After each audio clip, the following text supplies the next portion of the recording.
안녕하세요, 파이TV입니다. 오늘은 비트코인에 대해서 설명하도록 하겠습니다. 오늘 내용은 비트코인을 무려 5조 원치나 보유하고 계신 마이크 셀러라는 분에 대해서 설명하도록 하겠습니다. 비트코인에 대해서 설명을 잘 하셨고 내용이 좋아서 내용을 보았으니까 우리 모두 공유했으면 좋겠습니다.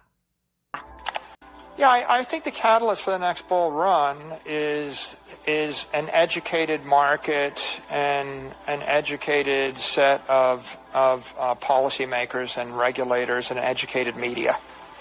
And what we've gotten over the past 6 to 9 months is a very expensive education. Right? People learned a lot from Terra Luna. They learned a lot from Three Eras. They learned a lot from the meltdowns of Voyager and Celsius. They learned a lot from FTX.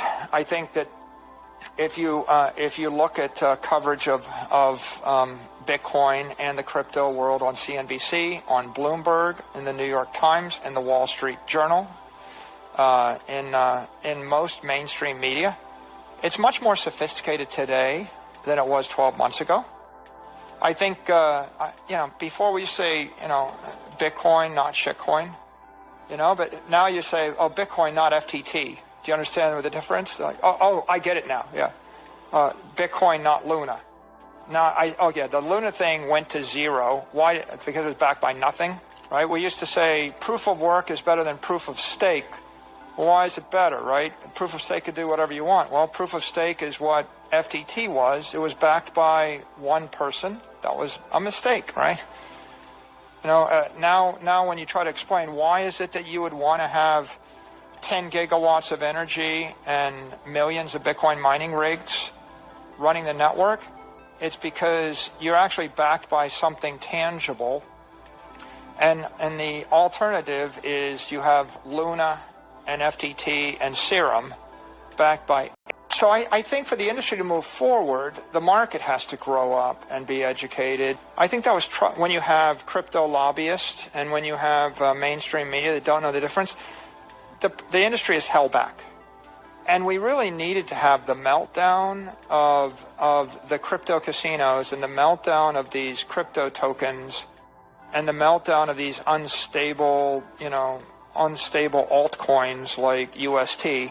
In order for Congress and the Senate and the administration to recognize, what these asset classes are. And I think that we're now getting to the point where people are starting to recognize there's something that's a cryptocurrency, maybe like Circle or Tether, and for it to be an ethical, properly engineered, economically sound cryptocurrency, you're going to have a public issuer that's transparent in its assets that then backs the token with no risk assets. So there's a growing awareness of a digital commodity.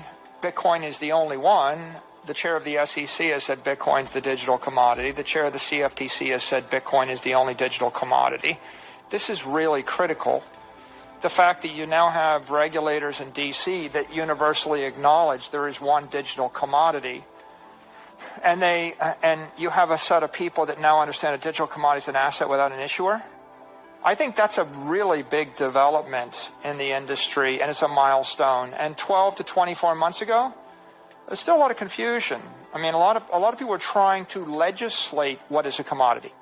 We were stuck in that deadlock because you had people like FTX and Sam Bankman-Fried dropping hundreds of millions, if not billions of dollars to corrupt the political process. And if the crypto industry had continued to succeed with pumping of the air tokens like Terra and Luna and FTT and Serum, and if they continued to be able to run this crypto exchange like FTX and continue to steal through Alameda and then move money through all sorts of dark pools, then you might have had a very corrupt system, not to mention the fact that they're literally corrupting the journalists and the mainstream media that are writing the story by showering hundreds of millions of dollars on them or their cronies.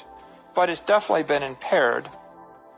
And I think there are a lot of honest people that are genuinely interested in doing the right thing for the world that now have had their eyes opened. And so our ability to move forward with ethically sound, economically sound, technically sound digital currencies, digital commodities, and or digital securities is much greater.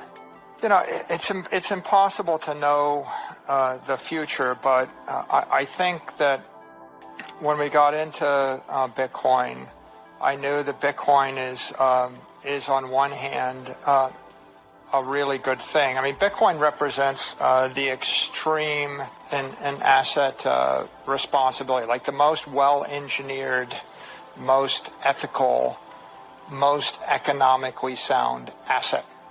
So we can think about Bitcoin as, well, if I wanted to invest in something and I didn't trust a company and I don't trust a government and I don't trust nature. You know, it's possible there's a glut of oil or natural gas. It's possible that it's hard to move the natural gas 1,000 miles or the pipeline burst. It's possible that you buy into a company and the company changes its mission or it dilutes the stock or the CEO gets fired or maybe the CEO gets, you know, caught in a helicopter skiing accident and dies and you lose your money. It's possible that some politician changes some rule and, you know, the business that looked really good is not so good anymore. So there's a parade of horribles when you're investing in natural commodities or natural securities. And Bitcoin represents this ideal extreme, right? It's all the benefits of a commodity, but it's immortal, indestructible, and it's a scarcity. So I would rather have it than $1 billion of any kind of commodity.